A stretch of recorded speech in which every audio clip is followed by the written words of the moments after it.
Welcome back. Many thanks for staying with us right here on Daybreak. We still have President Harvey Cherotich Sei, Honorable Anthony Oloch, and Honorable Isaac Mwaura here with us for this discussion. And before the break, we did hear from Senator Mwaura talking about what you're hearing in terms of revelations of corruption. Over the next 2 years, they might increase, bearing in mind people want to raise money to campaign, others want to store money because their terms are up. And so his warning is that it will get worse before it gets better. Cherotich, do you feel the same?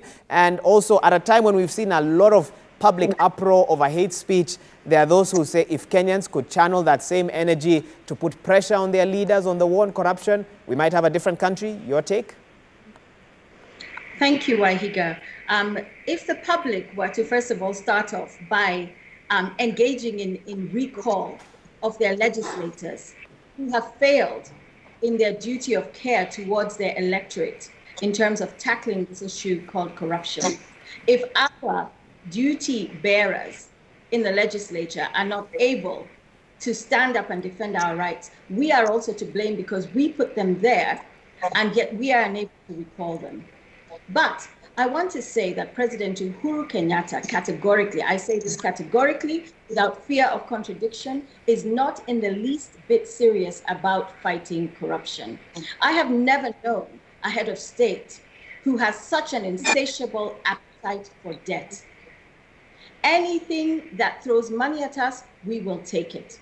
And I think it is because he knows he will never have to pay it back. Not even his dear mother, who was being abused on TV the other day, will have to pay it back. We are looking at a ruling elite that sees the government coffers as a bottomless pit, as a black hole for looting. White criminality, a white-collar criminality of the highest level. You take, you take, you take. We are told, oh, a referendum costs just a few billion. What is a few billion? What is a few trillion? What is a few million? Ultimately, none of this has an impact on Wanjiko, on Chepkoech, on Mora, on Atieno, on Farhia.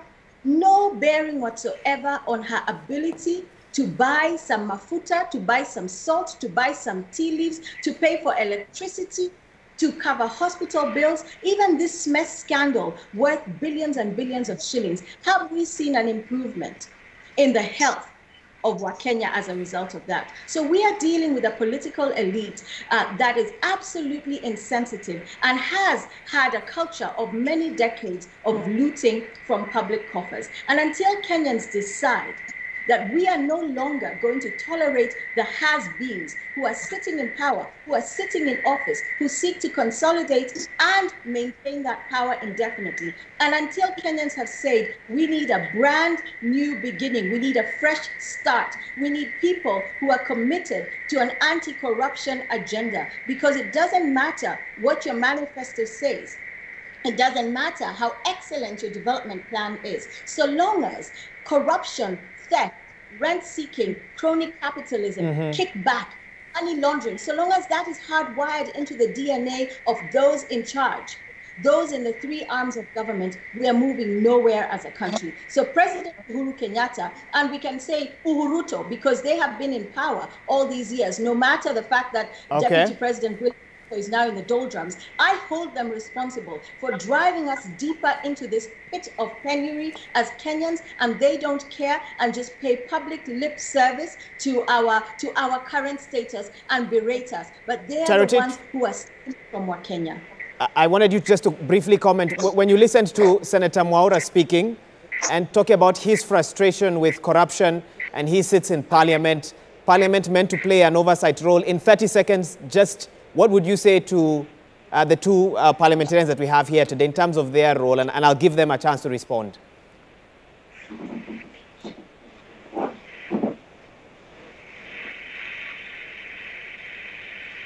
Okay, we seem to have lost her. Honorable Oloch, you're still on the line. I can give you a chance to come in now. Yes, thank you, Wahiga. And let me begin from a statement that somebody once said, I think it was Dwale, when he said, "Di pesa sio ya mama yako." And you know, hearing a colleague say, Cherotich speaking about the first founding First Lady, Mama Ngina, that, she will not have to pay this debt. It is this kind of apparently innocent statements that seems to build up to why do we always have to use Mama Ngina or the president's mother or people's families into conversations like this. It sounds very innocent, but I think let's not drift into what eventually broods the ground for the kind of statements that Oscar Sudi and the other people were saying. But let me come again now to the members of parliament, because you asked that question, and whether members of parliament are part of the weak link. And the answer is yes and no. Yes, no, because we do have sufficient legislations and laws that we have put in place. I think the weak link is perhaps how we are able to deal with the institutions that then put into effect this. And here there is EACC, and I think there is a DPP who I think is doing a fantastic job. The other weak link is how we deal with the question of impunity and political goodwill. Let me begin with the political goodwill. And I think the president was off to a very good tangent when he outrightly stated that the government not tolerate corruption. And I think in terms of the handshake, there was very good collaboration with the former prime minister on how we need to address the questions of corruption. My problem is, how do we deal with impunity? And impunity is about the culture. You talk about, for example, like the billions of shillings that we ring-fenced as members of parliament, about 3 billion. This was ring-fenced to go to particular hospitals and particular level 5 hospitals in certain counties. But you still find that there is a lack of how that money was used. Was the money ever released? How was it put into place? And I think it's simply a question of impunity. And I want to use another parallel, an example about impunity is used by government or loopholes in the manner we need to maintain the law. And here I want to say maybe there is a part that members of parliament or the two houses would play. Article 203 of the Constitution allows national government to spend money, then ask authorization. And this has been used to great abuse. So serious that I think when you're going into constitutional review, we need to reconsider whether we need to have this article of the Constitution in place, because you have people in government waiting until the tail end of a financial year and then spending money or sending money to counties towards the tail end of a financial year and giving room to corruption. So I think there is a lot of impunity in areas in law, including legislations, which going forward in the constitutional review, especially the BBI, that we can look to in terms of being able to secure these gains. Okay, thank you so much for that. I don't know if Isaac Mwaura had a comment as well. I think, yes, I think the whole issue about our moving going forward, you almost feel, Wahiga, that the solution of this country is that people say, my appetite is lesser than yours. It's like, I cannot eat more than you do, but I can still eat, you see? And also, it is historical, because you see, we used to extract, the colonialists used to extract from Kenya to the crown in London. Now, it's like extracting to the tribe and to the individual families. So we have to ask ourselves this question. Do we really have a project called Kenya that we all aspire, to build?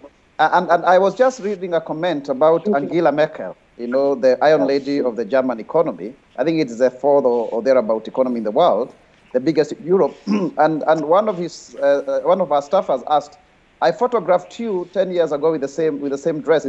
She said that her job is to serve and to maintain the well-being of Germans, not to be a model.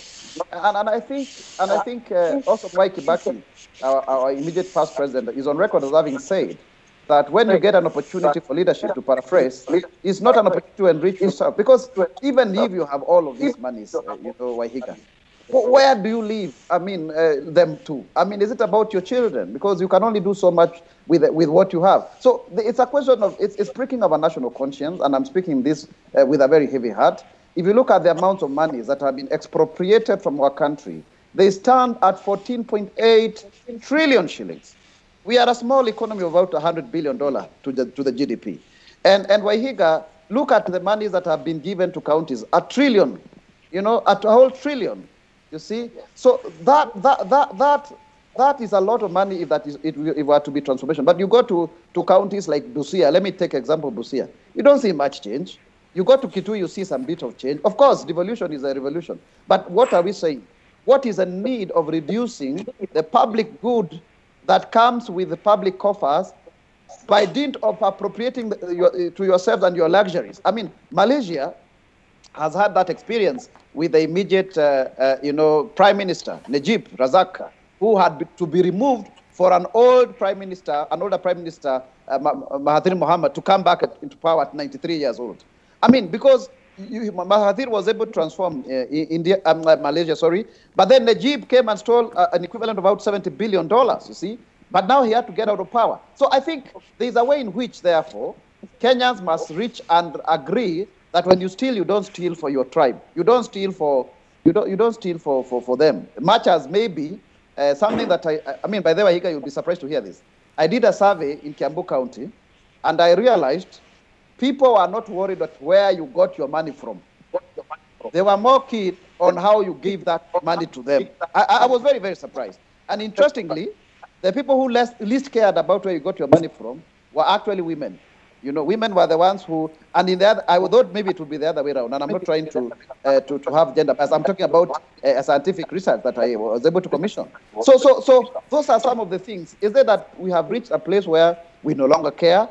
Have we reached a place where, as Kenyans, we will glorify anybody as long as they have actually made money, and they bring to us or something like that? So it is something that we need to have a conversation on. And I think then BBI gives us an opportunity to recalibrate the state in the sense that then it's a question of inclusion and recognition. But for a better Kenya, that's on one hand, but also to strengthen institutions to enhance accountability, because a state can only be strong if it has got rule of law, it is accountable, and it is strong, you see, so that then you also don't have a lot of contestations here and there through civil society, in the courts, that then no decision is actually made, we are in a gridlock. So those are some of the conversations I feel that we need to actually have within the context of BBI to reconfigure what we think is Project Kenya. Okay.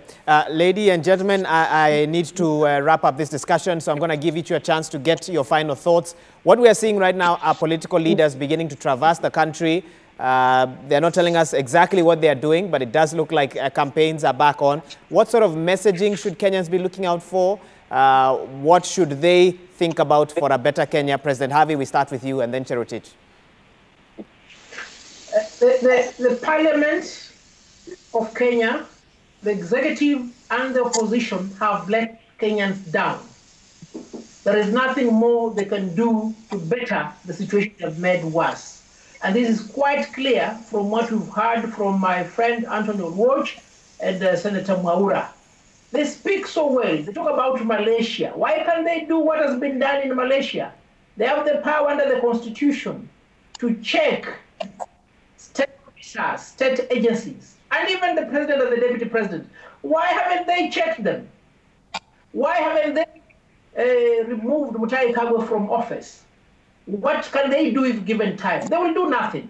Kenyans must be so much dissatisfied with their leadership that they should not give them an opportunity, one, to make nonsense of the constitution through this BBI nonsense, and two, to continue pilfering and stealing with the hope of remaining in power or cushioning their chests when they're out of power. It's as simple as that. Okay. We need a new crop.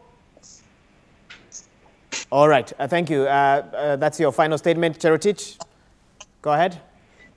Wahiga, any politician or would-be politician who wants to run in 2022, because let's not pretend we are in campaign mode already, anybody who's talking about what they're going to do when they have had the better part of 8 years to do it should not be allowed to come back to lead the people. We don't want to hear about what you're going to do. We want to hear about what you did. And all I hear is repeated apologies, as if apologizing to the people will mean that they will give them yet another chance to come in and take another 5 years of our time.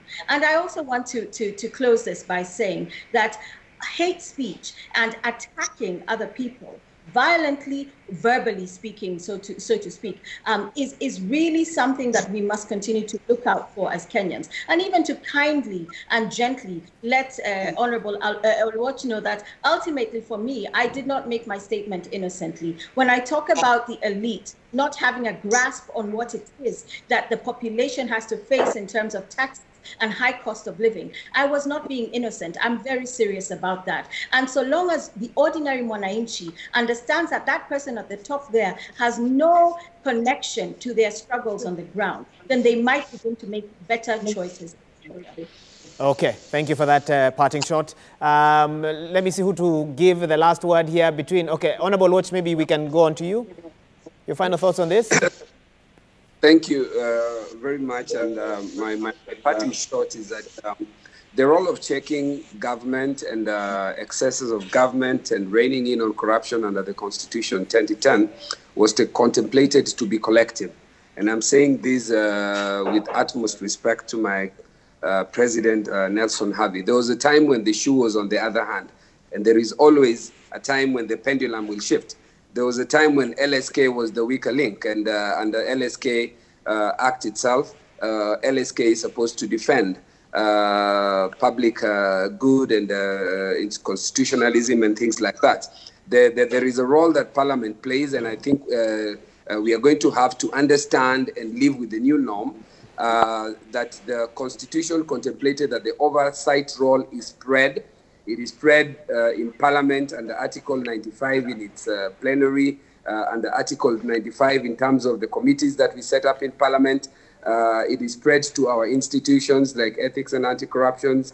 It is spread to our Constitutional Commission, and it is even donated under Article 23 to members of the public, so that everybody has a right to come to the defense of the Constitution. And you cannot, when LSK, and I'm one of them, at a time when it was the black kettle, now called the pot black. There was a time when LSK, and I thank God for Nelson Havi, and I did vote for him, that has come back and made LSK vibrant. And I think the challenge is taken, that Parliament ought to step up, and Parliament ought to do more than it is doing. But let us remember that the role of oversight and the role of checking government and excesses under the Constitution is widespread, and it involves all institutions, including the ordinary citizen. Senator Mwaura, it sounds like Honorable Loach has coined the phrase "Make LSK Great Again" is in progress, and there is a hope that we can have "Make Parliament Great Again." Your thoughts on Parliament really not playing its role? Cherotich and the LSK president have not minced their words about the performance of Parliament. In your defense, should Kenyans have, is there anything to celebrate about Parliament today with what is happening in the country? I think I must confess that Kenyans are going through very hard times. I just attended, a requiem mass for, a family in Limuru, in Gesha, the other day, of a mother who threw herself and her 2 children in a dam there. That really points, and she was not the first one. People have been doing so. And there are serious cases of people even separating because of all of these problems that we are facing. And imagine COVID-19 and people, stealing, as we put it, eating money. So it's really a serious indictment on parliamentarians whose role is to oversight, but then they went and got contracts through shadowy companies. I think they need to be strongly condemned. We cannot condone them. I think Parliament has to, recuse itself on this one and to redeem itself. But then, finally, just to say that I think democracy is facing a serious crisis. Because the contradiction of democracy is that you must connect with the masses in order to be elected. But you have to make hard choices that are unpopular with the very masses for the country's development. Yet you need to be re-elected by the same masses, hence the basis for a weak state, political decay, and consequential underdevelopment. This is a problem, especially when you have big money coming into politics and people having to use political corruption to survive. It has also been demonstrated by Donald Trump through the Citizen United case in America. So that is where we are finding parliamentarians who have to do legislation, but also look for money to go and give handouts and to finance themselves. Political parties that are so weak that they cannot conduct proper party primaries. That whole issue is what is generating what we are seeing today. So I really want to say that we should not give up on ourselves. I believe we still can do in the spirit of Japanese Kaizen, continuous improvement. There are still good people around. Let us keep on building on our best practices to fight this, monster called corruption. I thank you. And on that note, that's how we wrap up this discussion. Thank you so much to each of you. That was Isaac Mwaura, nominated senator.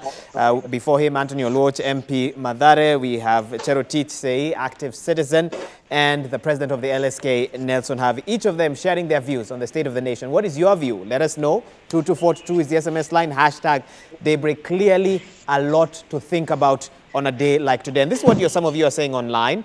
Kirai Ituru from Meru County says, I believe the noise made in the country is just a major way of diverting attention on corruption. And someone saying it's wrong to assume that only ODM should be responsible for highlighting and condemning corruption and evil in Kenya. It is a duty for the whole country as well. What are your views? Let us know. Even as we look at some of the headlines on the front page of the papers today, and some of the matters that really concern Kenyans at a time like this, having taken stock of the disruption brought about by COVID-19, but also concerns about corruption, a pandemic that has been here much longer than COVID-19 and has affected the livelihoods of many Kenyans. Thank you so much for having watched this part of the program. We take a quick break. When we come back, we switch gears, a bit of cooking, some food to be eaten, not by me, sadly. And then I'll be back with more news at 9 o'clock. Keep and stay tuned. We'll be right back.